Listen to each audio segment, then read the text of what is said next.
რუსთავის სპორტის სასახლეში ცნობილი კალათბურთელის ქვეყნის სამგზის ჩემპიონის რამაზ გოგობერიშვილის მემორიალური ტურნირი საზეიმოდ გაიხსნა.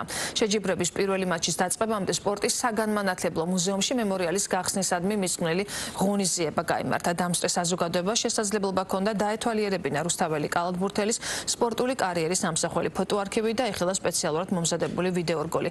ღონისძიებას რამაზ გოგობერიშვილის ოჯახის წევრები, ვეტერანი და მოქმედი სპორტსმენები დაესწრნენ. ტურნირის ორგანიზებას უწევს რუსთავის მერია. შეჯიბრება 26 თებერვლამდე გაგრძელდება. გამარჯვებული გუნდი რამაზ გოგობერიშვილის სახელობის სპეციალურად ამ დღისათვის შექმნილი გარდამავალი პრიზით დაჯილდოვდება.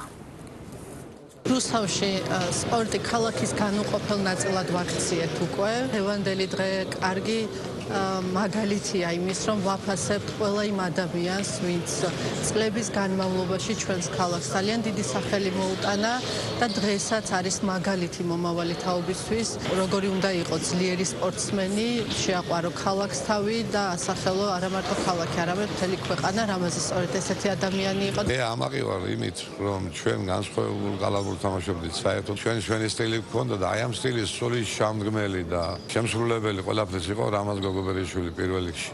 ვიტო უყვარდა ის მაყურებელს, იმ ბავშვებს, ყველას უნდა მიებაძა, ყველას უნდა 13 ნომერი მაისური. ჩემთვის ძალიან საამაყო არის, რომ რამაზ გოგობერიშვილის შვილი ვარ. უმეტეს მადლობა მინდა გადაუხადო ქალაქ რუსთავის მერს, ქალბატონ ნინო ლაცაბიძეს ტურნირის ორგანიზებისთვის და ყველა იმ სამსახურს, რომელიც ჩართული იყო ტურნირის ორგანიზებაში. მიხარია, რომ ტურნირი მიიღებს სისტემატიურ ხასიათს.